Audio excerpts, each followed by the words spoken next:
Assalamu alaikum. Hello, everyone. Um, Today we continue our course on the history of English literature. And in the previous lecture, in chapter 7, we met a number of English poets from 1660 to 1798. And we came to know English poets such as John Dryden, um, Alexander Pope, Thomas Gray, who wrote the Elegy, and of course William Blake, uh, the pre-Romantic poet who wrote Songs of Innocence and Songs of Experience.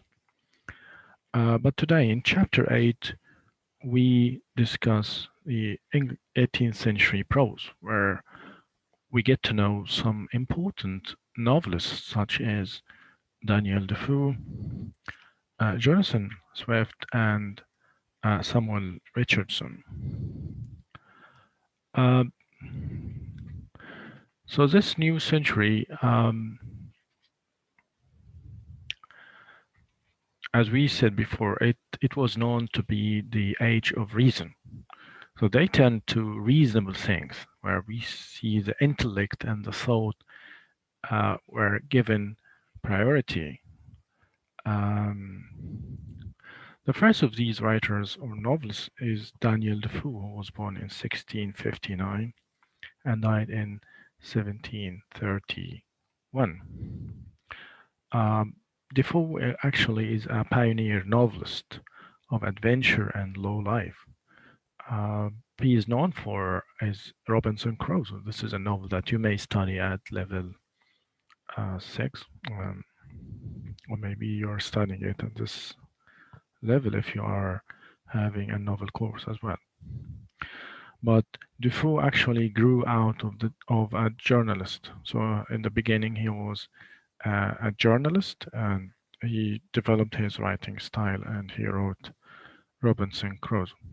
So we see him describing the Great Plague of London in his Journal of the Plague Year in 1722. This novel, Robinson Crusoe, was written or published in 1719. At that time, the man was almost or nearly 60 years old. And it's actually, the story is based on a real story, a real event. So Alexander Selkirk, this was a sailor who quarreled with his captain and was in fact put on the island of Juan Ferdinand near Chile and lived there alone for 4 years. So Daniel Defoe made a good story out of this event. So he based Robinson Crusoe on this event, and of course made a bit of change. And his book is almost a novel, and one of the first novels in English.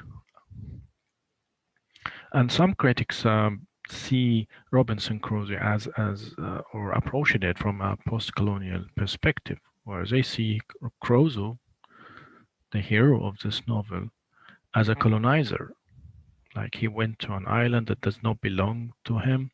He colonized it, colonized the native man who used to live there, whom he called Friday. So he gave him a name. He documented everything. So they see it as a kind of, colonization. If you approach this novel from a post-colonial point of view, you can see that the island is the land, the colonized land. Friday is the native inhabitant of this land, and Crusoe is a Western colonizer. So it can be taken as an allegory. Daniel Defoe is known for giving attention to circumstantial details. So he has something of Dickens. Dickens was a realist novelist of during the Victorian age. We may study him later. So he gave a lot of attention to details, and he had this creativity. He was gifted of looking at things in detail. Excuse me. Um, so if we can look at Defoe as second only to Swift, to Jonathan Swift, whom we are going to discuss soon. Daniel Defoe also, in addition to Robinson Crusoe, he wrote Moll Flanders, so one of the interesting novels of that time as well. The second of these novelists is Jonathan Swift. As you see, Swift was known to be a satirist, so he would use satire and cynicism. He was a famous satirist of his time. He was born in 1667 and died in 1745. So he was a bit contemporary of Daniel Defoe, but he died after him. Um, so, what is Jonathan Swift famous for? He wrote The Battle of the Books. He also wrote his Tale of a Top, in which he attacked religious ideas. So, in a Tale of a Top, it's actually an allegorical satire upon the contending religious parts of the day. So, the religious parts of that day, he was attacking these parts. So, it can be taken as a religious allegorical attack on the religious ideas that were prevalent during his time. And actually, this novel annoyed a large number of readers who were conservatives. Jonathan Swift also wrote A Modest Proposal, which contains a suggestion that the poor who needed money should sell their children to the rich as food. So we should not take this like for real, but this was a kind of satire that seriously accepted the evils of the world and goes on to show their extreme results. So Swift actually wrote the perfection of plain prose. His style was so plain, but so satirical as well. It was also characterized with easy rhythm, and it is full of satire, cynicism, as I said before, and we should consider him as one of the greatest writers of his age. One more thing that he is famous for is a novel called Gulliver's Travels. And it's very interesting for kids and young men. It is in 4 books as a story. It is popular with the young. You usually read the first 2 books. Gulliver's Voyages to Lilliput, where the people are 6 inches high, like dwarfs, and uh, Brobdingnag, where they are immense, like colossal or big, huge people. And there are a lot of movies that adapted this novel, versions of movies adapted this story. But again, it is a kind of satire that target the political condition of England at that time. The Lilliputians fight wars at the English do, which seem foolish. The thing of Brobdingnag, after hearing about Gulliver's country, think that the people there must be the most hateful race of creatures on Earth. So we can look at Gulliver Travels as a kind of disguise. Like if Jonathan wanted to, criticize the society or the political parts of that time in England. So this is one way of, getting away from censorship. Um, so he can write whatever he wants without being blamed or without being charged. Another writer of that time, Dr. Samuel Johnson, His famous dictionary appeared in 1755, and also he has Lives of the Poets. But what is interesting here is someone else called James Boswell. He wrote Life of Johnson. Was published in 1791. So this is a kind of biography. So greatest biography in English. So this is a biography, not autobiography. A biography means a writer, here James Boswell, writes about another writer, Dr. Dr. Samuel Johnson. So this is a biography. But if it is a autobiography, this means that if Dr. Samuel Johnson had he written about himself, about his life, we would call it autobiography. But it's not him who did write about himself. It's someone else, James Boswell. So this is a biography.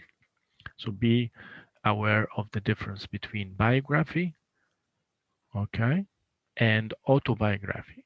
You need to read more about this.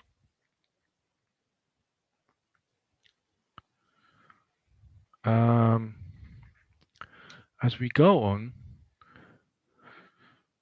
we know that Dr. Samuel Johnson wrote about this work, Rasselas, Prince of Abyssinia.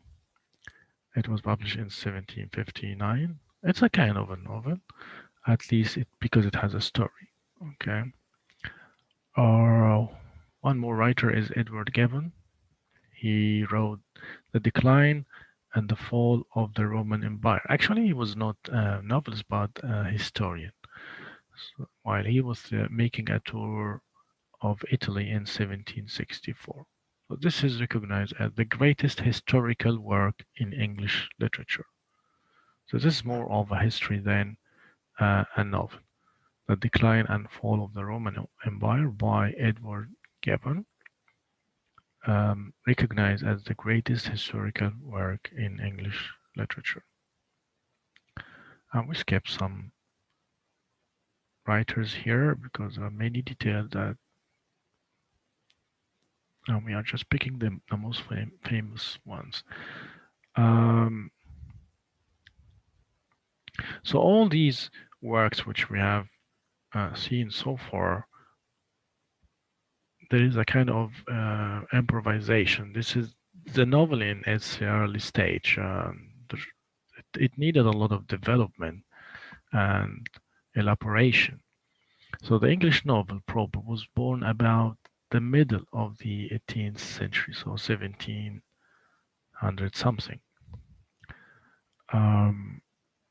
So we can see here Defoe with his novel Robinson Crusoe and other writers such as Jonathan Swift, who wrote Gulliver's Travels. These are kind of stories of adventure, like people who travel from one place to another.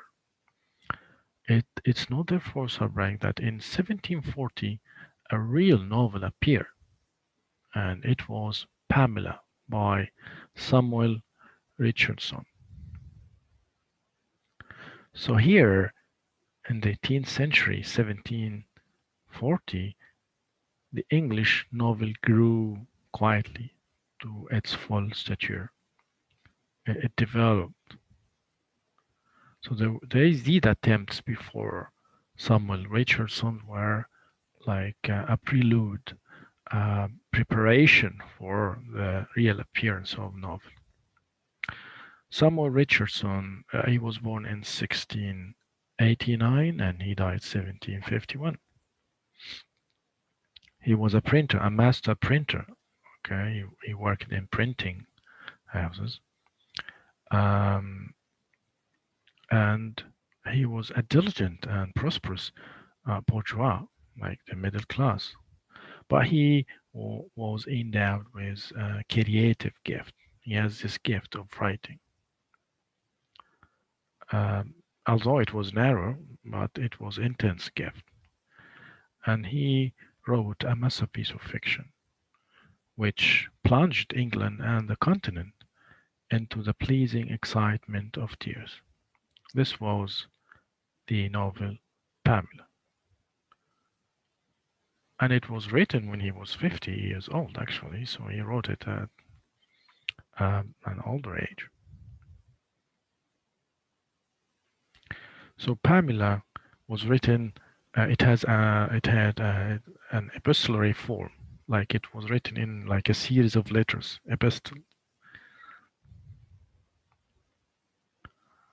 Um,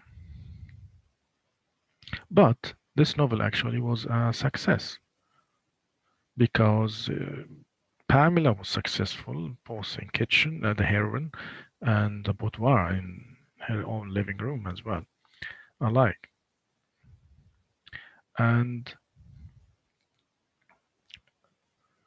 and it seems like it proved that Richardson, I mean this writer, had given his public, the readers, what the novel reading public has demanded in some form ever since. Because they used to send him letters um, uh, asking him to, change a bit here, to change the future of Pamela. So he was like responding to the the demands of the readers.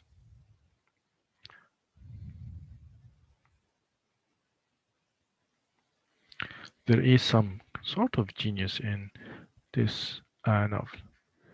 So Pamela by Samuel Richardson. It's a novel written in the form of letters. It has this kind, as I said, of epistolary form, and these appeared one after the other in a sequence. And this book is different from mere stories of adventure. So, what are the mere stories of adventure? It's like Daniel Defoe's Robinson Crusoe or Jonathan Swift Gulliver's Travels. These are stories of adventure. How it's different? It examines the human heart and shows the effect of human character. So he goes inside the character and gives us a portrayal of what is going on. So he was 50 when it was published.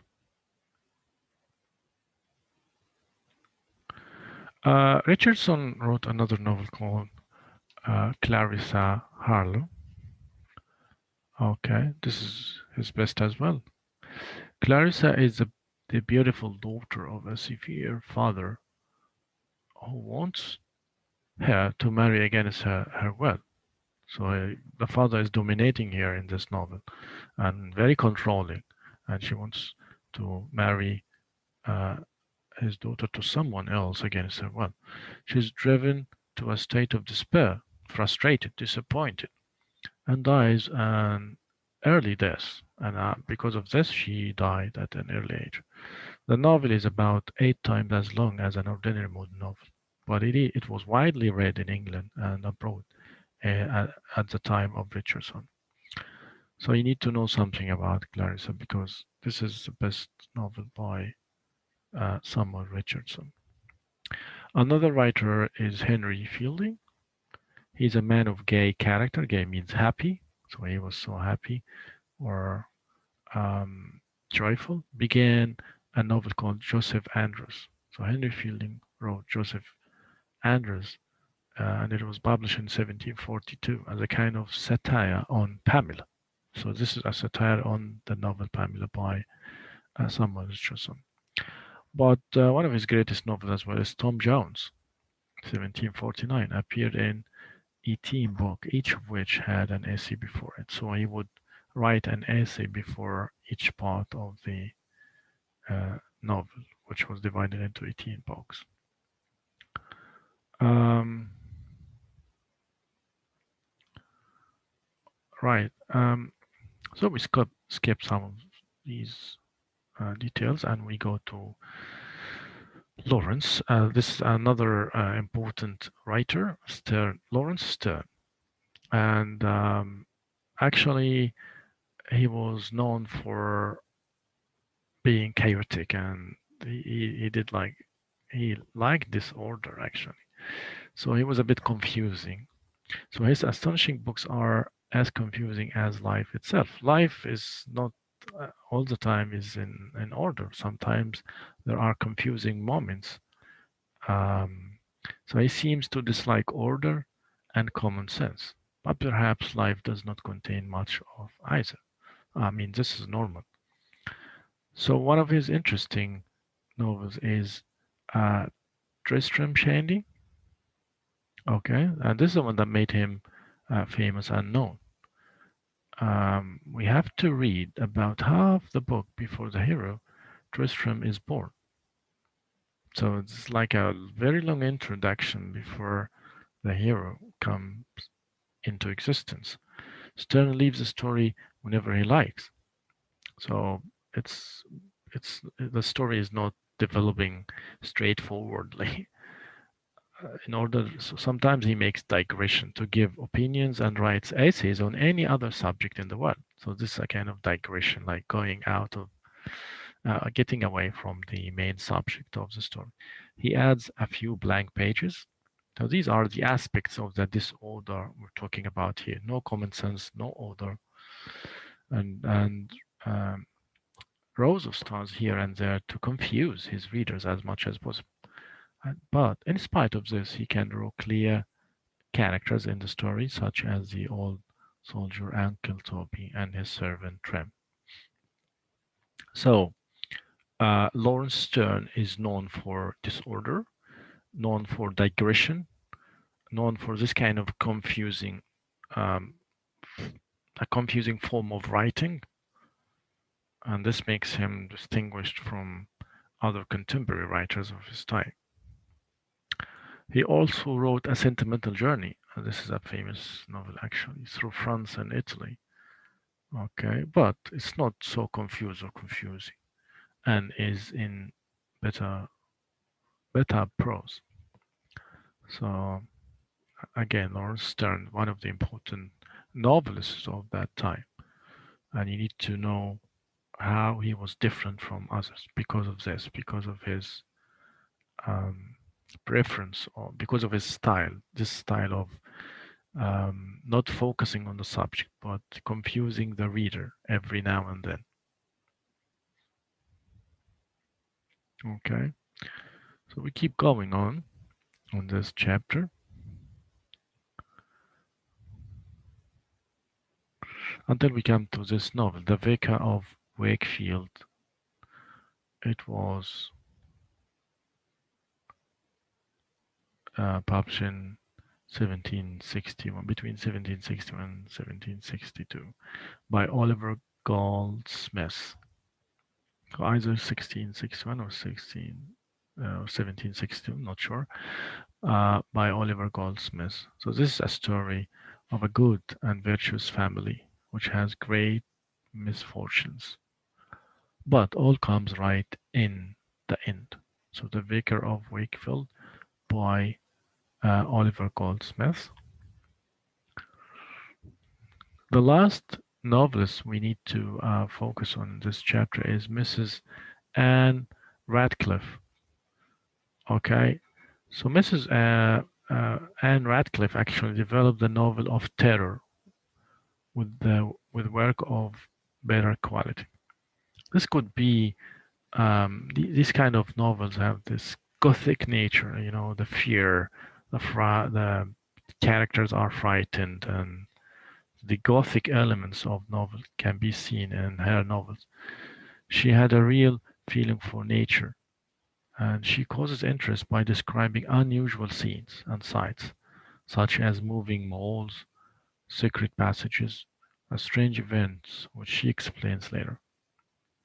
So one of her interesting novels, greatest novels, is the Mysteries of Udolpho, The Mysteries of Udolpho, 1794, by Mrs. Anne Radcliffe.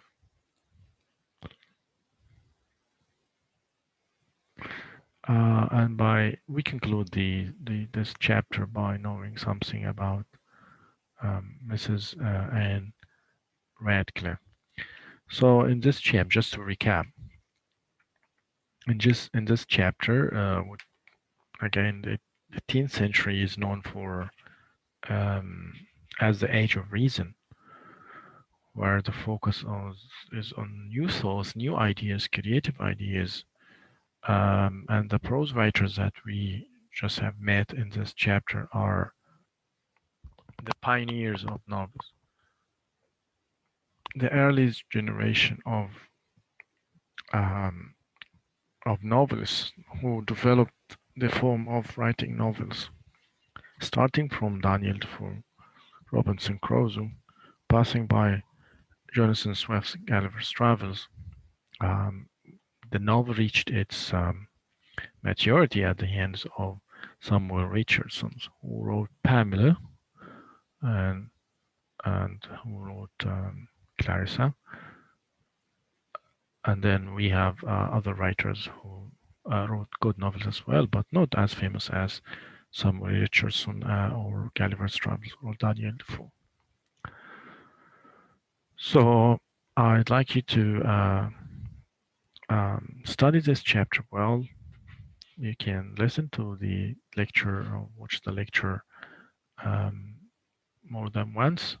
And if you have any question about the topics which we discussed so far, you can send me your questions by email or on the WhatsApp group. Or I'm here at the moment online as well. I'm on Blackboard. You can write your questions in the chat box as well. Thank you very much for your attention and for your attendance today.